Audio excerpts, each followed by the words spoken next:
Growing up, I never quite understood how my dad did it. He spent every day treating patients for often debilitating disorders without letting it weigh down his family life. As time went on, I became more acquainted with the pain of mental disorders through family, friends, and even at times personal experience, deepening my respect for my dad's life work. At the same time, I built a career developing, launching, and running software products in complex industries. Whether clean energy or more recently life sciences, each of these products carried a social mission and, importantly, created a social impact. These two worlds collided when a simple Sunday conversation with my dad became a series of discussions regarding his day-to-day challenges, whether there was room for software to help. So where do they take us? Software built for psychiatrists to deliver better care. That's the simple mission. Before getting into the solution, though, let's talk about the problem. Though 1 in 6 Americans will take a psychiatric drug at some point in 2017, psychiatric treatment and performance is largely a black box. Likely due in part to the fact that half of the already fragmented psychiatry industry doesn't accept insurance, there's been less investment in software to support these important practitioners. At the same time, the brain is so complicated that it's tough to tease out quantifiable or clear-cut patient outcomes.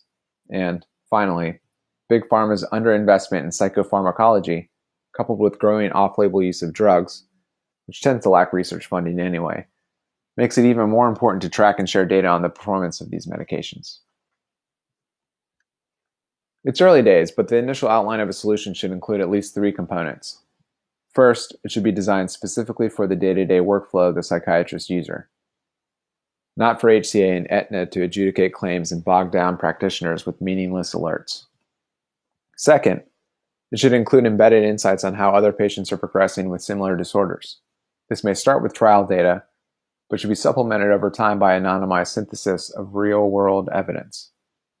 And third, should connect with a patient-facing online survey specific to their disorder that can be filled out as they are waiting for their session to track self-reported data on progression and, ultimately, when combined with a psychiatrist assessment, provide a more robust sense of outcomes.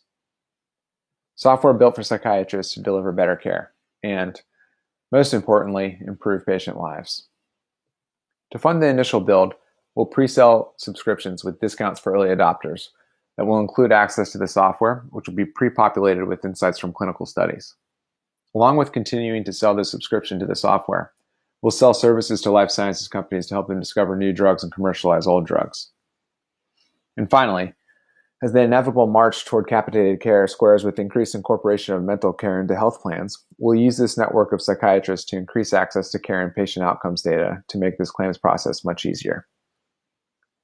With mental health spending topping $200 billion, more than cancer, diabetes, or cardiac health, there is significant opportunity for both health and financial returns on this investment.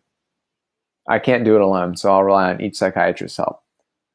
I look forward to building a better mental health future for patients who desperately need it today.